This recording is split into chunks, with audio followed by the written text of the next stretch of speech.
Oke, mari kita langsung bahas nih materi menarik dari The Success Principles yang Anda bawa.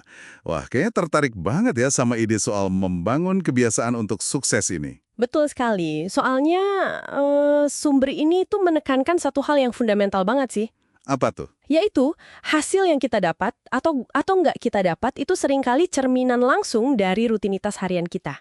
Oh, jadi bukan cuma soal bakat atau keberuntungan aja ya? Bukan. Lebih ke tindakan-tindakan kecil yang konsisten itu loh.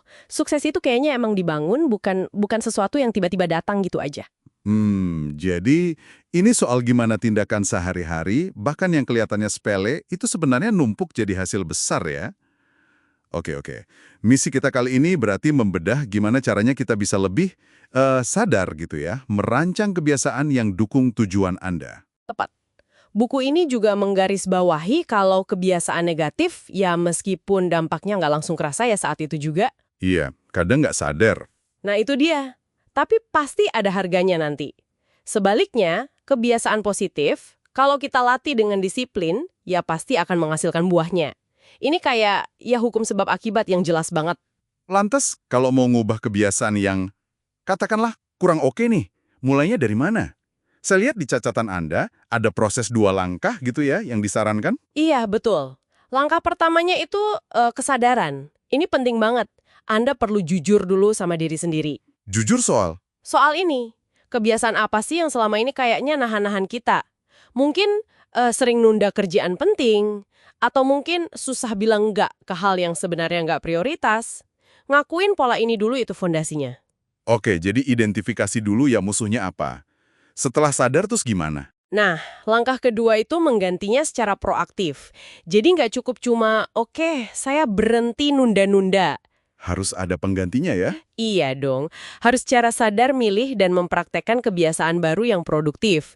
Contohnya kan banyak ya, kayak yang Anda catat itu, komitmen baca tiap hari, olahraga rutin. Menyisihkan pendapatan, atau bahkan hal simpel kayak datang tepat waktu ya? Betul, itu semua kayak bata-bata kecil yang ngebangun kesuksesan Anda nantinya. Ini jadi keingat soal aturan 5 yang juga dibahas di materi Anda.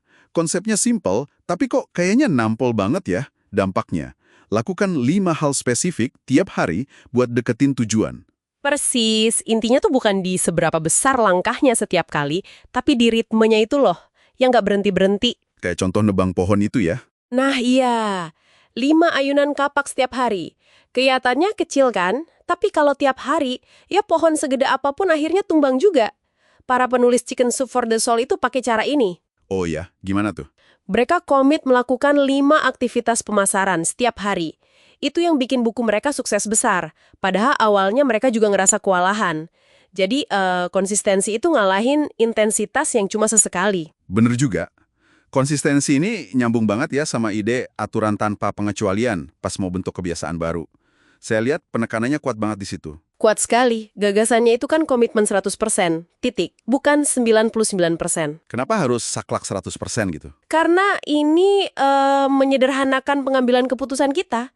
Simple aja, kalau Anda udah putusin misalnya nggak makan gula sama sekali, ya udah 100%. Nggak ada lagi tuh negosiasi di kepala, dikit aja deh hari ini.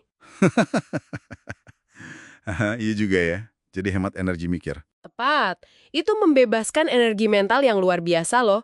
Keputusannya cukup dibuat sekali di awal. Dan ini berlaku buat kebiasaan positif juga ya. Kalau komit baca tiap hari, ya lakukan aja, tanpa bolong. Kedengarannya ketat, tapi malah bikin bebas ya ujung-ujungnya. Betul sekali. Nah, ngomongin soal membangun kebiasaan baru, ada strategi menarik nih yang juga disinggung di prinsip-prinsip ini, yaitu fokus aja ke pengembangan, katakanlah 4 kebiasaan baru yang signifikan setiap tahun. Oh, 4 setahun. Jadi lebih spesifik gitu ya, nggak terlalu banyak. Iya, mungkin 1 per kuartal gitu. Ini bikin prosesnya jadi lebih terasa manageable lah, nggak kayak mau mengubah segalanya sekaligus yang bisa bikin kewalahan. Wah, menarik nih. Jadi lebih strategis ya pendekatannya. Ini sejalan dong sama contoh praktis yang dikasih, kayak soal ngurangin waktu nonton TV itu. Iya, contoh klasik tapi relevan, mentor penulisnya W. Clement Stone kan bilang kalau potong 1 jam aja nonton TV per hari, Itu setahun udah dapat 365 jam ekstra. Gila juga ya. itu setara hampir 2 bulan kerja standar loh. Coba bayangin, waktu segitu bisa dipakai buat apa? Mungkin buat fokus ke salah satu dari 4 kebiasaan baru tadi kan? Benar banget. Atau contoh lain soal membaca. Saya ingat ada kutipan Jim Rohn yang relevan banget. Yang mana tuh? Kalau kita baca satu buku aja seminggu, dalam 20 tahun, itu udah lebih dari 1.000 buku yang kita lahap. Wow, Dan itu katanya bisa nempatin Anda di jajaran 1% ahli teratas di bidang Anda.